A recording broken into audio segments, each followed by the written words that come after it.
Mas antes vamos meditar aqui uma palavra, na palavra de Deus. Estamos aqui já há algumas semanas compartilhando e falando sobre o que está postado aqui atrás, amém? E que nós estamos aqui refletindo. Eu queria que os irmãos lessem comigo aqui todos juntos, por favor, por gentileza. Os caminhos de Deus. Todos comigo, amém? Eu falo, os irmãos repitam.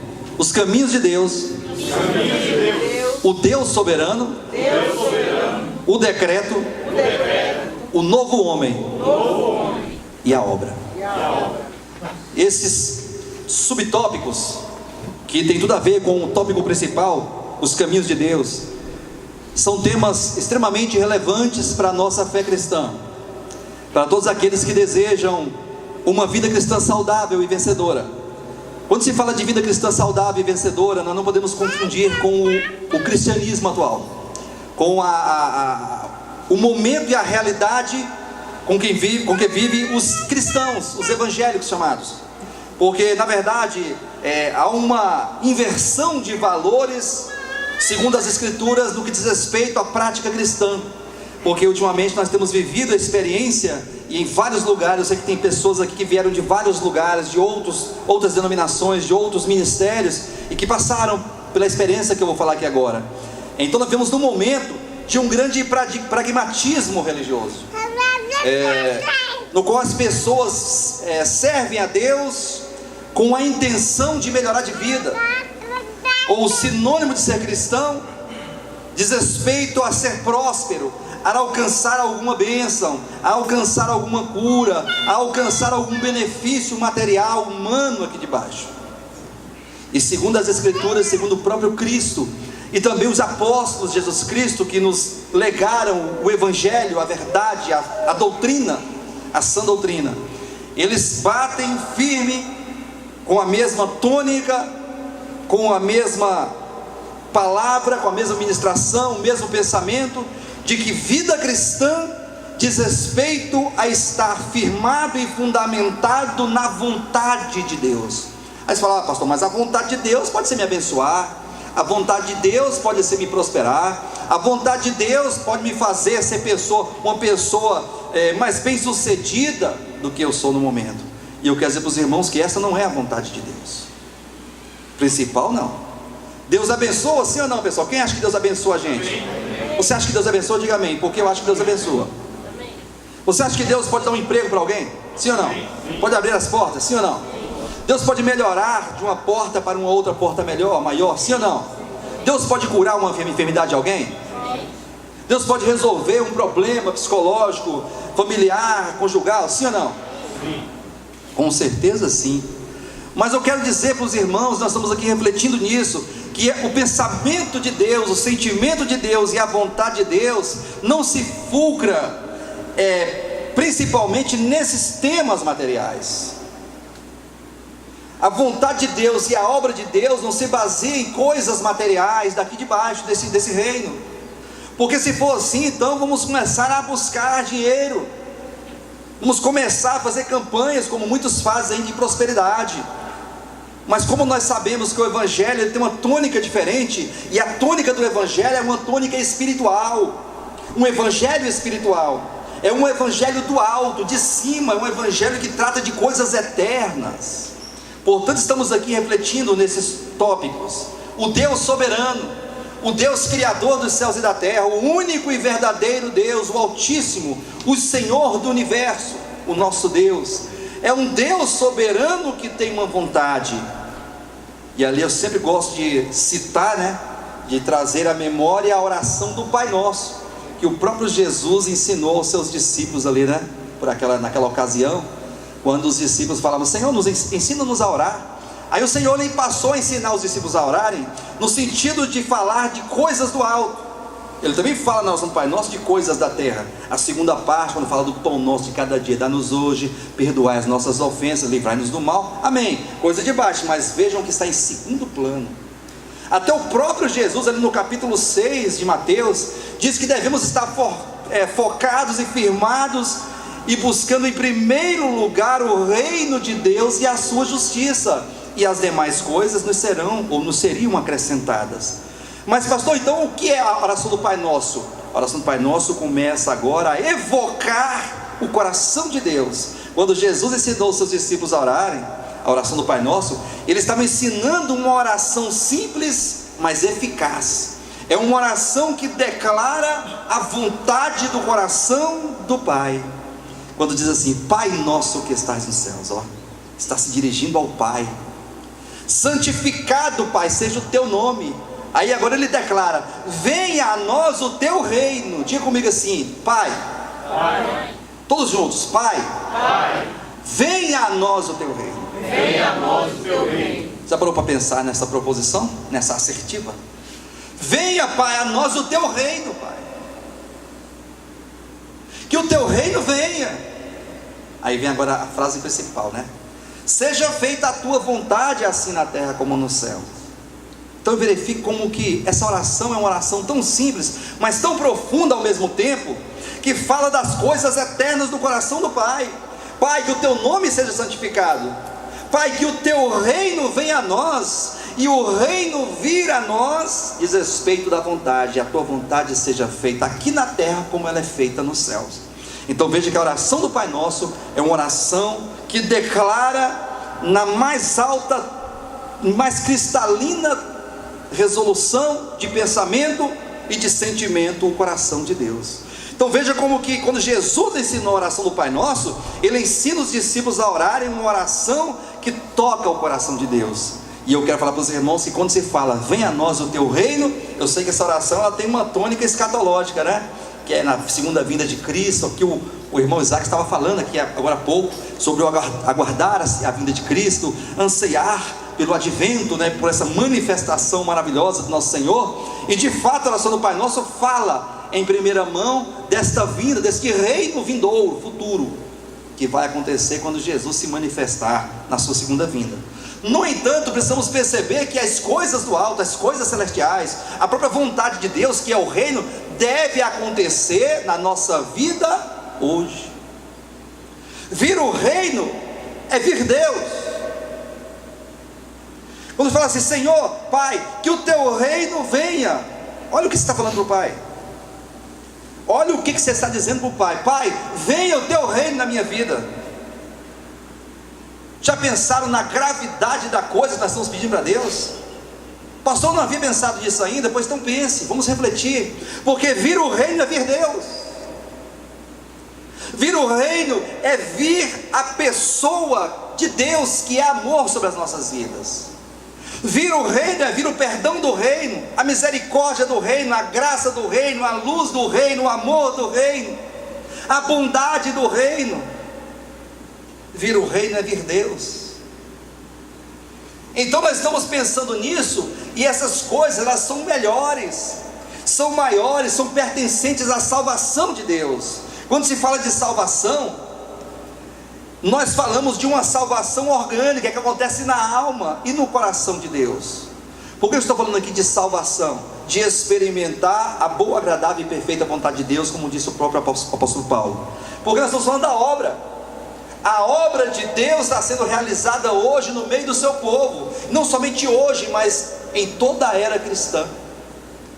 Quando Jesus subiu aos céus e assentou-se à destra da majestade, à destra do Pai, e foi entronizado, exaltado naquele momento em ressurreição e glória, então ele começou uma obra.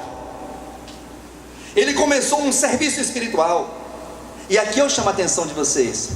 Quem é que deseja ter uma vida cristã vencedora e autêntica? Diga amém. Amém. Você deseja ser um discípulo de Jesus? Porque multidão está cheia de multidão.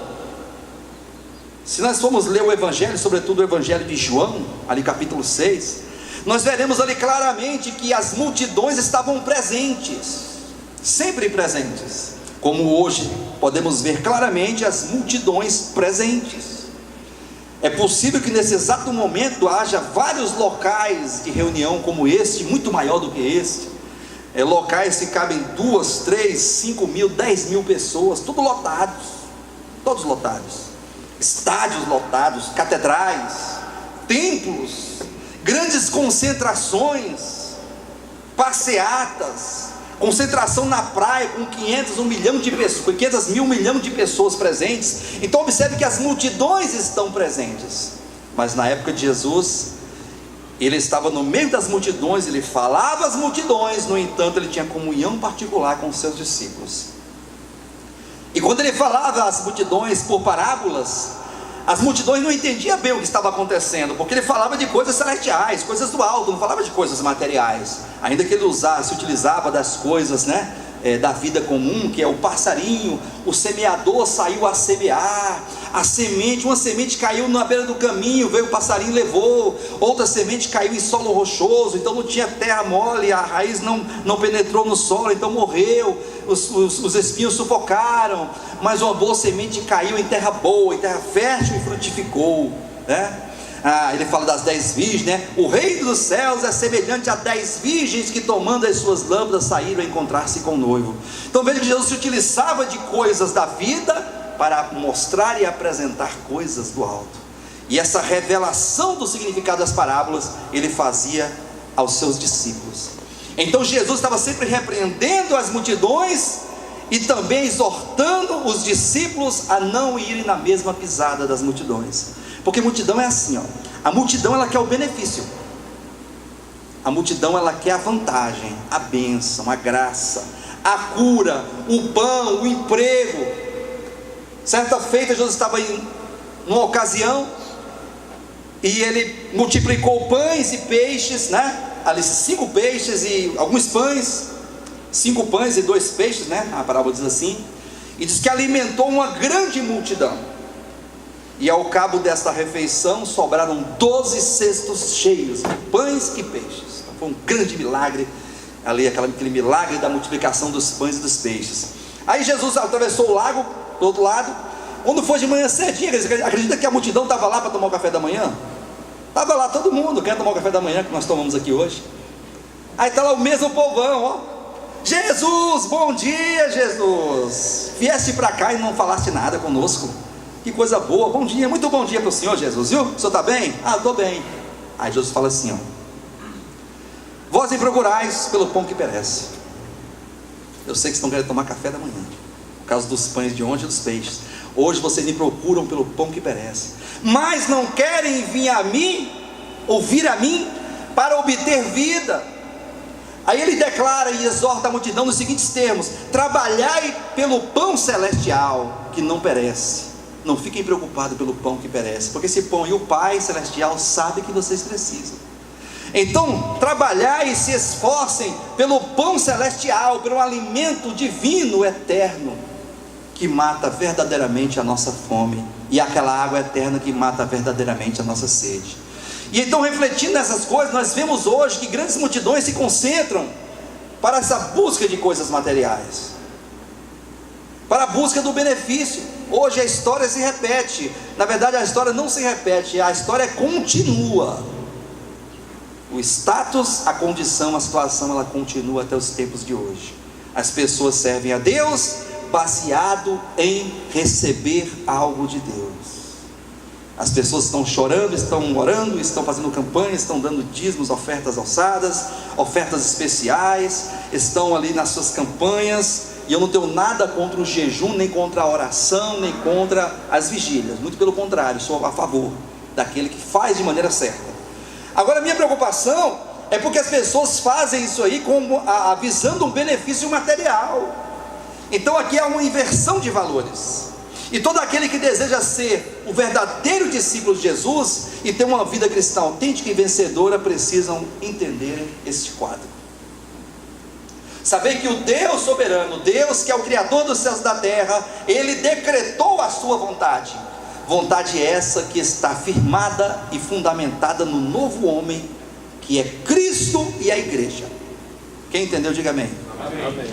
Pastor, quem é o novo homem? Cristo, a cabeça e o corpo de Cristo. Então Cristo, a cabeça do corpo, este novo homem coletivo e corporativo, diz respeito à vontade de Deus. O Pai deseja manifestar o novo homem, a casa eterna, a noiva, o reino eterno de Deus para todos os universos, os multiversos e as e os seres criados de outros mundos que nós nem mesmo conhecemos. Então coloque no seu coração: Deus deseja manifestar um novo homem, tendo Cristo como a cabeça da nova criação, tendo nós, os que foram chamados, eleitos e predestinados, como parte do corpo de Cristo, como membros do corpo de Cristo. Então isso agora começa a fazer sentido do que é ser um cristão, do que é ser um discípulo, do que é servir a Deus, do que é ser verdadeiramente um cristão, queridos. Ainda que nós tenhamos as nossas dificuldades, as nossas necessidades básicas e fundamentais para uma vida saudável, uma vida humana, e para criar os nossos filhos, educá-los, para promover a família, dar um conforto, uma casa, uma estabilidade uma estabilidade financeira que é muito justa. É louvável isso, é muito bonita a pessoa que se esforça para dar o bem para a sua família, o bem-estar para a sua família. Mas não podemos confundir as coisas, não podemos inverter os valores e colocar as coisas materiais acima das coisas espirituais, colocar o nosso pensamento acima do pensamento de Deus, as nossas vontades acima das vontades, ou da vontade, a vontade de Deus. Glória a Deus. Então é nesse pensamento que estamos caminhando. E agora estamos falando da obra de Deus, porque o novo homem, ele diz respeito a um trabalho que é progressivo, é um trabalho minucioso, complexo, é um trabalho que trata com a alma e com o coração de todos aqueles que creram em Jesus. Abra sua Bíblia rapidamente em Efésios capítulo 4, foi o texto que lemos na semana passada. Eu falei que dá continuidade e darei continuidade nesse momento, aqui em Efésios capítulo 4, para que nós possamos entender essas coisas, e que essas palavras estão sendo ministradas, essas comunhões que estamos tendo aqui pela manhã, possa gerar uma visão espiritual em cada um de nós, e que nós possamos viver uma vida com um foco, ou com um olhar para o alto, um olhar de cima ou para cima, um olhar fixado em Deus, no coração de Deus, e não um olhar materialista daqui de baixo, um olhar humano, material, das coisas, objetivando as coisas daqui de baixo. Aqui em Efésios capítulo 4, a partir do versículo 11, eu já li e expliquei e abordei esse texto, não quero repetir, mas eu quero só aqui fazer uma breve menção para os irmãos se situarem no que eu quero falar hoje. Olha só o versículo 11 do capítulo 4 de Efésios: e ele mesmo concedeu uns para apóstolos, outros para profetas, outros para evangelistas e outros para pastores e mestres, com vistas ao aperfeiçoamento dos santos, para o desempenho do seu serviço e para a edificação do corpo de Cristo. Olha só, esse texto nos chama a atenção para dizer que Deus, Jesus Cristo, Ele concedeu uns homens para apóstolos. Aqui nós estamos tratando de homens dons que Jesus concedeu à igreja. Quando fala concedeu à igreja, não concedeu a esse ministério, mas concedeu a sua igreja na face da terra. Até porque os irmãos já têm o entendimento de que igreja não é essas paredes aqui. Isso aqui é um auditório, né? Charmoso, né? Muito bom por sinal. Mas que igreja não é o templo é um templo, é uma catedral, é um local, é um galpão. Igreja diz respeito a todos os chamados, aos que creram, aos que foram chamados. Quem foi chamado aqui, diga amém. Amém. Então você compõe a igreja, a noiva do Cordeiro. Jesus, Ele não tem um prédio como noiva, mas Ele tem pessoas como noiva. E nós, justamente com todos os que do passado, em qualquer época ou lugar do passado, creram também. E quando as pessoas creem, vão crendo, elas vão integrando este corpo místico de Cristo, este corpo espiritual, este corpo orgânico, que só é possível existir por meio da fé, por meio do crer, por meio do novo nascimento, que é a ingressão no reino, que é o ingresso para o reino dos céus, que é o ingresso para a participação do corpo de Cristo. E então Jesus concedeu ao seu corpo, concedeu à sua igreja, ao seu povo na face da terra, apóstolos. Também concedeu homens como profetas, outros como evangelistas e outros como pastores e mestres. Então veja que são homens que estão voltados para a palavra de Deus, para a verdade do Evangelho.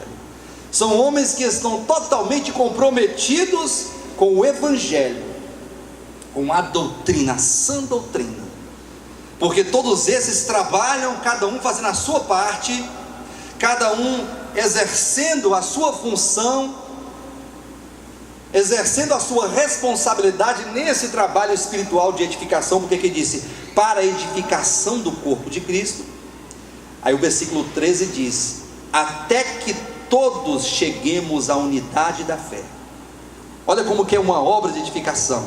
O apóstolo, o profeta, o evangelista, o pastor e mestre, todos esses trabalham em conjunto, de maneira conjunta, para que haja uma edificação do corpo de Cristo. E essa edificação consiste no objetivo de que todos cheguemos à unidade da fé e ao pleno conhecimento do Filho de Deus, à perfeita varonilidade, à medida da estatura da plenitude de Cristo. Olhem para mim, por gentileza. Quando eu falei sobre Cristo é o novo homem, é a cabeça do novo homem, de fato Cristo, Ele é o protótipo, Ele é a forma, Ele é o padrão de humanidade que Deus considera perfeito. Você quer ver um padrão de qualidade perfeito? Olha para Jesus Cristo, olha para o homem Jesus, porque nunca se esqueça de que o verbo que é Deus, o verbo, o Logos, que criou todas as coisas, ele se fez carne. Esta carne aqui é o homem Jesus, é a humanidade. Então Deus, o Criador, se revestiu de uma humanidade. Nasceu da barriguinha de Maria, a criança, cresceu, e aos 30 anos de idade começou um ministério aqui na terra, um ministério de salvação, a obra de redenção que foi consumada na cruz do Calvário, quando ele diz, está tudo consumado. Então quando olhamos para Jesus, nós encontramos naquele homem, naquele Nazareno, o padrão de qualidade de Deus. Afinal de contas, ele é o Emanuel, quer dizer, Deus conosco. Quando você olha para Jesus, você olha para Deus. Deus estava ali, Deus estava naquele homem Jesus, reconciliando consigo o mundo, tendo relacionamento com as pessoas, se relacionando com o ser humano, com a prostituta, com o ladrão, com o publicano, com o leproso, com o órfão, com a viúva, com os desgarrados, com aqueles que estavam totalmente marginalizados, à margem da sociedade. Então Jesus estava sempre com essas pessoas, e ele mesmo declarou, eu vim para os doentes, os que são sãos, ou os que se consideram sãos, eles não precisam de mim, eu vim para salvar o perdido. E então ele realizou esta obra de redenção, e todo o trabalho de Jesus Cristo foi experimentado, e não somente experimentado, mas foi acompanhado pelos apóstolos, que nos legou a verdade do Evangelho, que nos deixou aqui escrito a sã doutrina, a fé, esse conjunto de verdade, esse conjunto de doutrinas que formam o Evangelho. O Evangelho.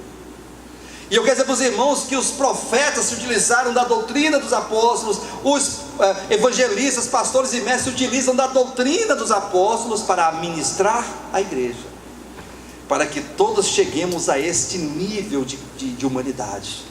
Deus está trabalhando no nosso coração, por meio da verdade do Evangelho. Deus está transformando a nossa alma. Quantos creem? Diga amém. Amém. Deus, ele deseja mudar a constituição orgânica do nosso ser, a nossa maneira de pensar, de agir, de resolver, de decidir, de escolher. Deus, ele deseja nos levar à mente de Cristo perfeita, ao pensamento de Jesus, aquela humanidade de Cristo que é amor, que é santidade, que é justiça, que é bondade.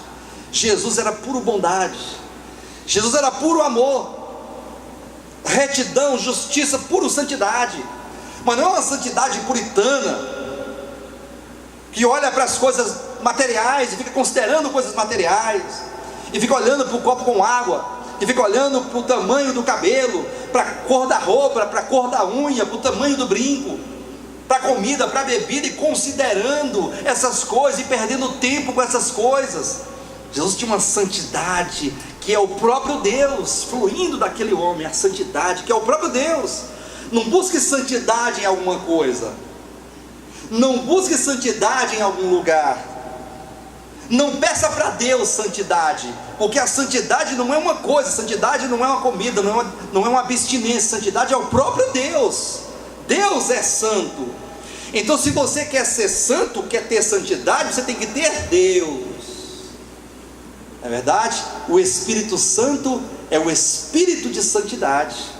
Então, se você está cheio do Espírito, você está cheio de santidade, a despeito daquilo que você é como pessoa, da sua cultura, da cultura do teu país. Porque as pessoas ficam assim, olhando para a comida e para a bebida, né? Isso aqui pode comer, isso aqui não pode. Ah, isso aqui é pecado, comer aquilo ali não é pecado, mas isso aqui já é pecado. Ah, não pode beber isso porque é pecado, beber aquilo não é pecado, beber isso aqui é pecado. Ah, essa roupa aqui ela está inadequada, é pecado. Ah, porque aquela música é pecado. Ouvir essa música aqui pode, aquela música não pode, aquela música é do mundo. Mas como assim a música é do mundo? A comida é do mundo, a bebida é do mundo, as coisas do mundo não são do mundo. As coisas são da vida. Não podemos confundir a vida humana com o pecado. O maior erro dos cristãos é atribuírem às coisas da vida o pecado. O pecado. Porque quando você está perdendo tempo aqui com a cor da roupa e olhando e julgando o cabelo da irmã, e o short do irmão, e o que ele está comendo, deixando de comer, você está esquecendo do coração. Está esquecendo do seu coração. E certa feita Jesus estava com os seus discípulos, queridos, ali no lugar. E Jesus entrou em uma sinagoga, em um templo, em um lugar, não sei bem, a Bíblia não fala do lugar, o nome do lugar, mas ele entrou em um lugar fechado. E então os discípulos começaram a comer pão, igual essa que está na minha frente, esse pão aqui, está vendo? Aqui está o pão, está o cálice. Aí eles foram pegando o pão e foram comendo. Daqui a pouco se levantaram os fariseus, os escribas, os anciãos, né? E começaram a repreender Jesus. Os religiosos, os líderes do judaísmo, começaram a repreender Jesus, dizendo assim: Senhor, por que os teus discípulos não observam as tradições dos nossos pais e comem sem lavar as mãos?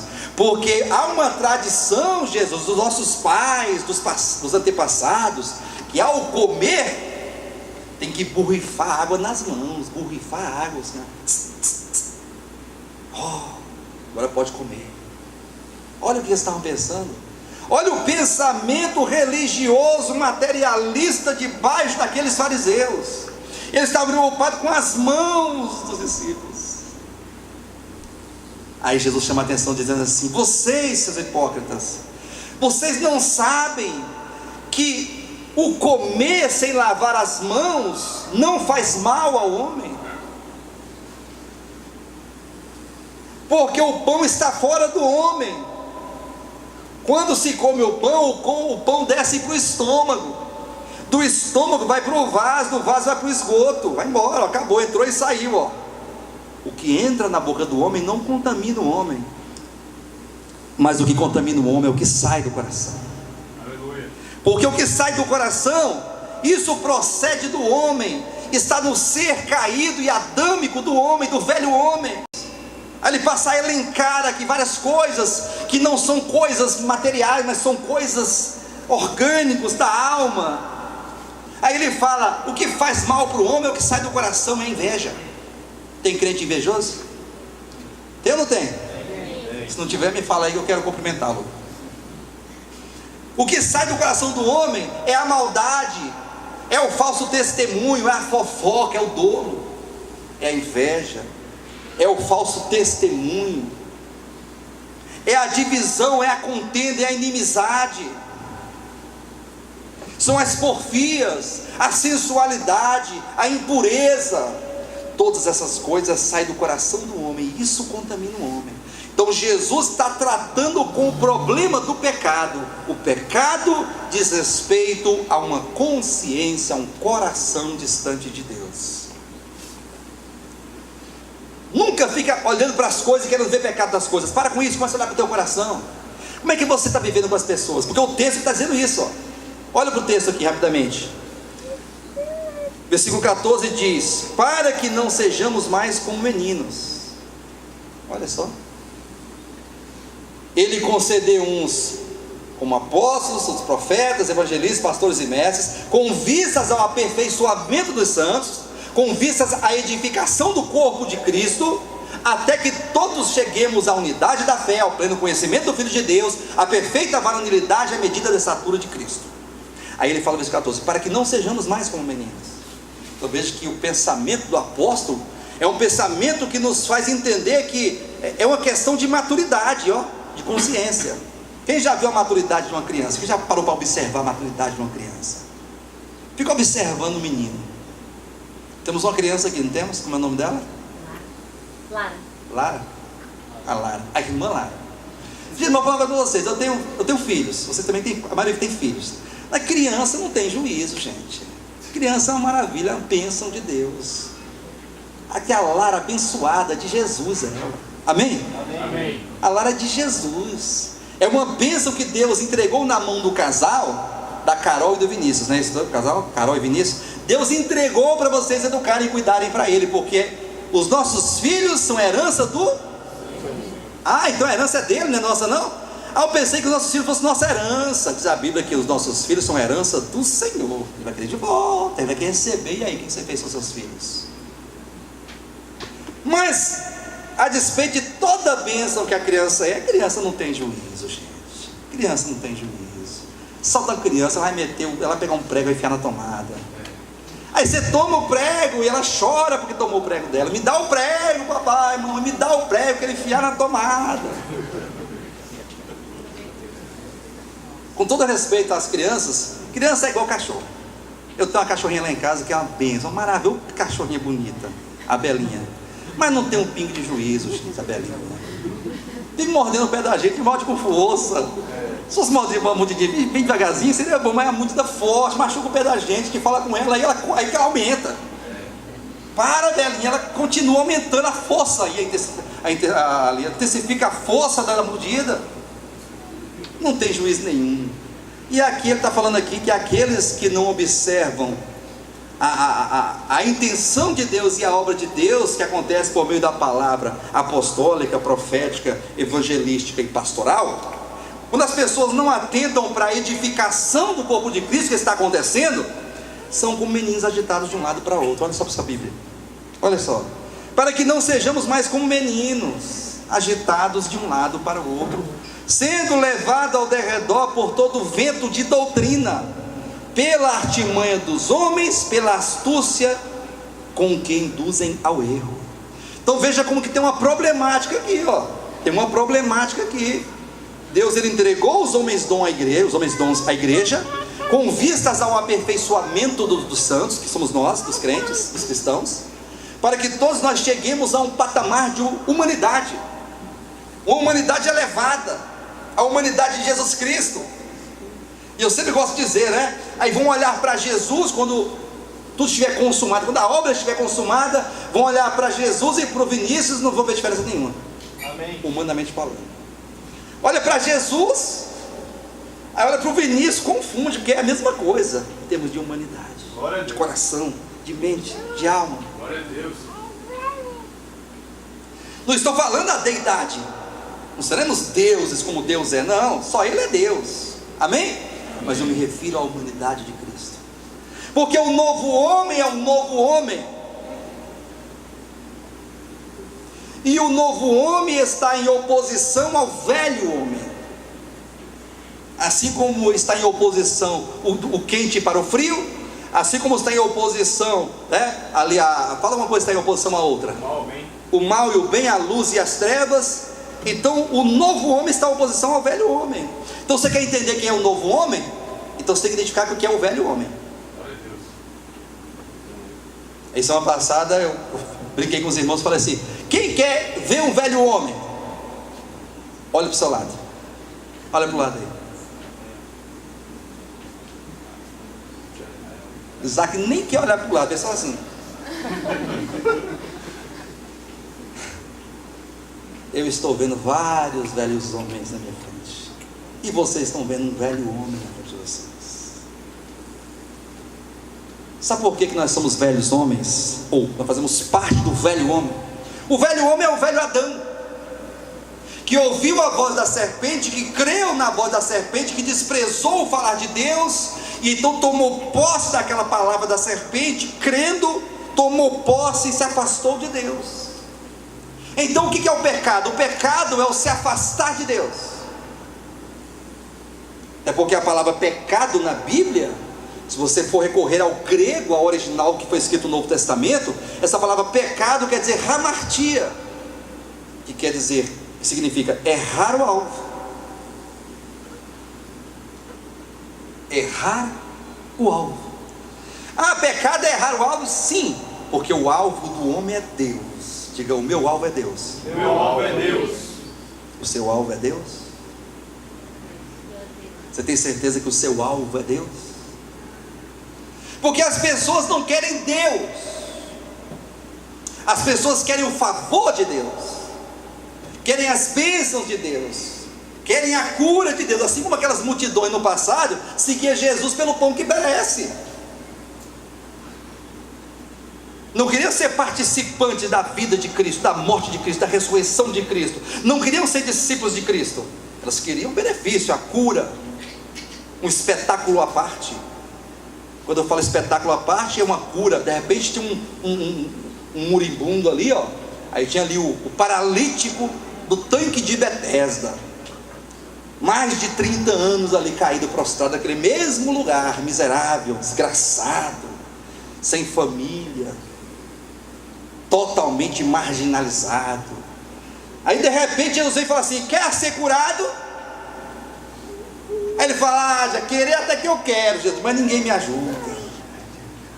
Porque toda vez que a água aqui é mexida, que o tanque de água se move aqui, vem umas de mim, pula lá, e ele é curado, e eu fico sempre aqui, tem 38 anos. Eu falo assim: você quer ser curado? Eu não perguntei se alguém te ajuda, eu perguntei se você quer ser.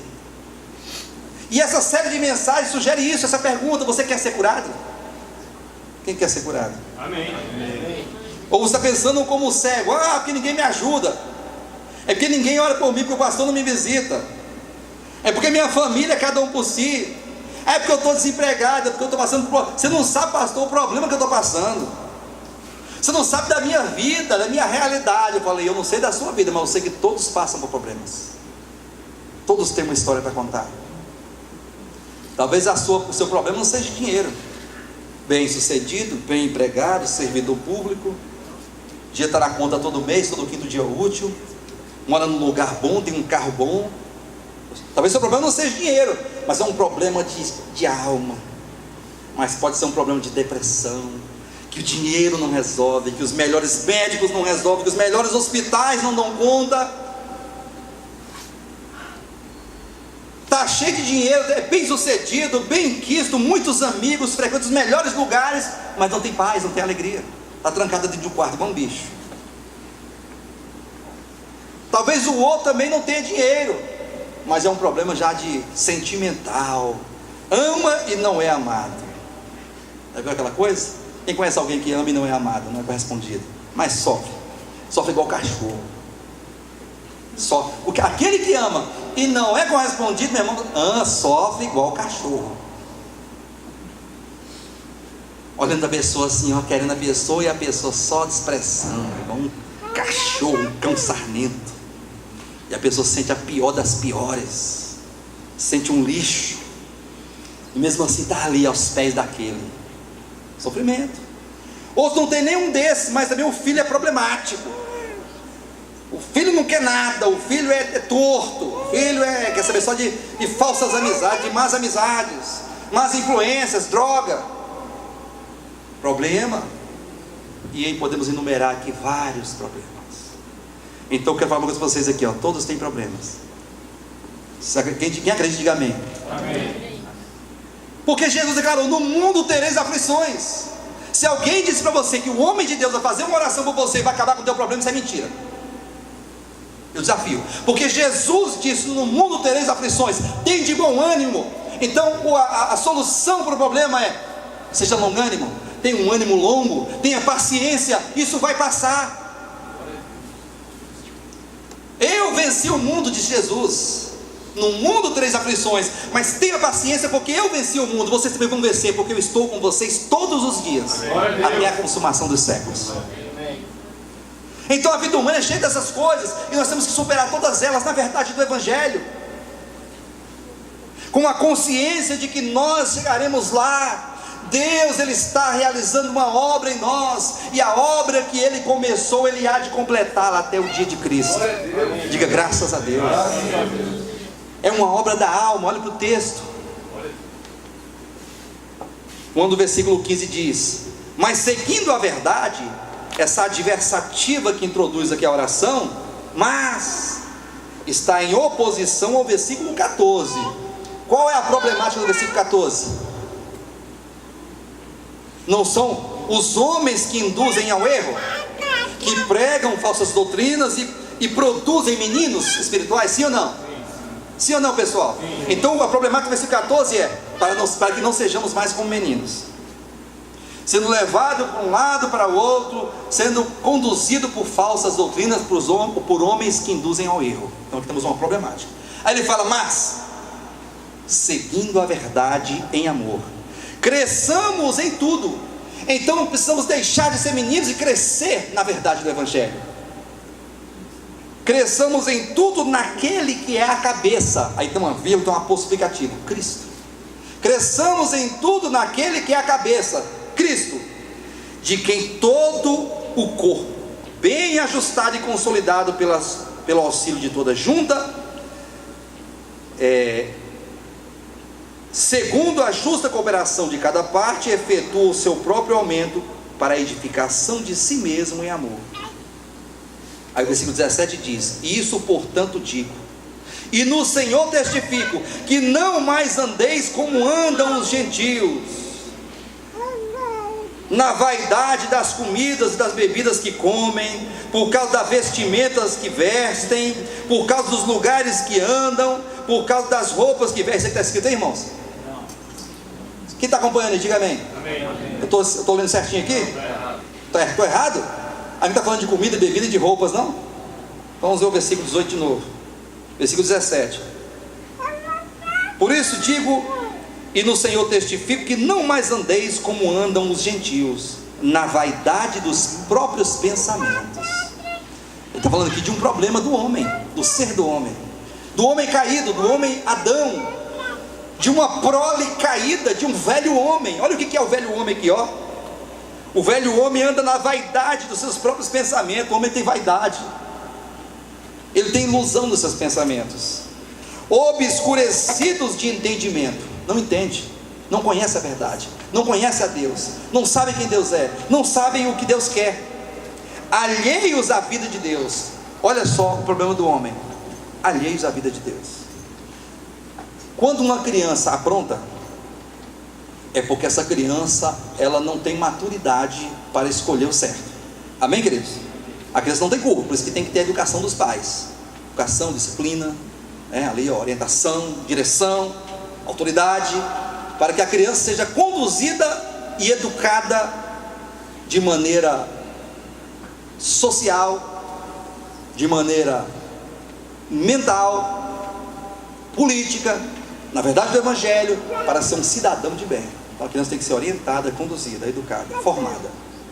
Porque aqui ele fala alheios à vida de Deus. E a criança, quando apronta, quando dá trabalho, é porque ela está alheia a uma realidade de vida. A criança que apronta, ela vive alheia, ela vive desconectada com a realidade do que é a vida humana. Ela quer fazer tudo que não pode, o que tem que fazer ela não faz, porque está fora de uma realidade.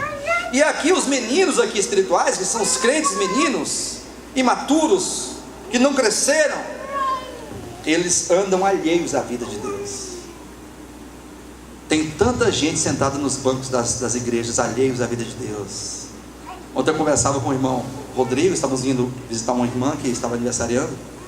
Estávamos comentando sobre as questões do procedimento dos pastores, que proíbem o irmão ir a um velório do católico, ao velório do espírita. O espírita morreu, o problema dele, vai para o inferno. Assim diz eles, né? Morreu para o inferno. E que ele era espírita, vai para o inferno. Aí o irmão vai lá no velório do Espírito para consolar a família, para abraçar as pessoas, para trazer uma palavra, cantar um cântico, fazer uma oração. O pastor não pode, é pecado, não pode fazer isso aí. Vai ao aniversário de uma criança, não pode. Vai fazer aquilo, não pode. Mas por que ele tem esse pensamento? Por quê? Não, porque aqui é que é o lugar certo. Fica segurando as pessoas, prendendo as pessoas. Então, cabelistinho curto. Não pode visitar outra igreja, não pode pregar em outro ministério, não pode cantar em outro ministério, não pode ir no velório do ímpio, não pode ir no aniversário daquele que a mãe dela é espírita. Mas por que esse cabresto curto aqui, com medo de perder a pessoa, manipulando as pessoas? Aí eu falei para o irmão, não, porque se for para lá, então, aí o pensamento do pastor é o seguinte, das pessoas que fazem assim, né? Porque nós não fazemos assim, é que se for para lá vai se desviar. Esse negócio de crente ter contato com o Espírito não dá certo. Vai que ele se converte com o Espiritismo. Aí eu falei para ele assim, o que tem de cristãos desviados dentro das igrejas não é brincadeira. Ele está preocupado o irmão sair daqui e para ali se desviar lá. Não, ele está sentado aqui, está desviado. Ele está sentado aqui, ele está alheio à vida de Deus. Porque vida cristã é vida com Deus, é conexão com Deus, é adoração a Deus, é serviço a Deus, é temor a Deus. Vida cristã é querer Deus, porque a queda, o pecado é se afastar de Deus, é errar o alvo, é não acertar em Deus, é desviar o alvo. Então se eu sei que o pecado é desviar o alvo, é não estar em Deus, é não acertar com Deus, se eu sei que o pecado é isso, então qual é o remédio para a queda? É voltar-se para Deus, é se reconciliar com Deus, é não viver como vivem os gentios, alheios à vida de Deus, por causa da ignorância com que vivem, pela dureza dos seus corações. Versículo 19: os quais, tendo se tornado insensíveis, se entregaram à dissolução, para com avidez cometerem toda sorte de impureza. Aí ele fala no versículo 20: mas não foi assim que aprendestes a Cristo. Olha só, mas não foi assim que aprendestes a Cristo. Não foi assim que vocês ouviram Cristo. Quem é que ouviu Cristo? Não ouvi qualquer palavra, não ouvi Cristo. Porque a mensagem do Evangelho é Cristo. O objetivo do Evangelho é Cristo. O fundamento do Evangelho é Cristo, é o novo homem. E a vontade, o desejo do Evangelho é Cristo, é nos conduzir para Cristo. Olha o versículo 20: mas não foi assim que aprendestes a Cristo. Se é que de fato o tendes ouvido e nele fosse instruído segundo a verdade em Jesus, no sentido que, quanto ao trato passado, vos despojeis do velho homem, vos despojeis do velho homem que se corrompe segundo as concupiscências do engano, e vos removeis no espírito do vosso entendimento, e vos revistais do novo homem, criado em Deus, criado segundo Deus, em justiça, em retidão, procedentes da verdade. Amém, queridos? Então isso aqui é o Evangelho. O Evangelho ele trata com o coração. A obra de Deus, ela está comprometida com o coração dos cristãos. Então Deus tem um compromisso com você. Qual o compromisso de Deus? Em primeiro lugar, Ele está comprometido em transformar o seu coração. Deus não tem religião. Deus não tem religião. Eu falava para o irmão Rodrigo ontem no carro, seguinte, cuidado, porque tem cuidado com essa aversão ao catolicismo, essa aversão ao catolicismo, para com isso. O catolicismo tem coisas erradas? Tem, como também nas igrejas evangélicas também tem. O catolicismo tem pecadores, como aqui também tem pecadores. O catolicismo tem seres humanos tortos e errados, como aqui também tem seres humanos tortos e errados. Temos que ter cuidado no julgamento, no pré-julgamento, no julgamento, no juízo temerário, precipitado, porque tem muita gente lá no catolicismo que é melhor do que eu. Tem muita senhora, muito senhor, muita pessoa lá no catolicismo que está amando a Deus, está fazendo o bem para a humanidade. Coloca um defeito aí, Madre Teresa de Calcutá. Quem tem a audácia de se levantar e falar alguma coisa dela aí? Ela é do catolicismo, de nascimento, mas é uma mulher extraordinária, serva de Deus, que deu a sua, que derramou a sua vida pelos outros. Morreu pobre, porque se preocupou só com os outros, não com ela. É o Espírito de Cristo. Cristo não se preocupava com ele, sim com os outros.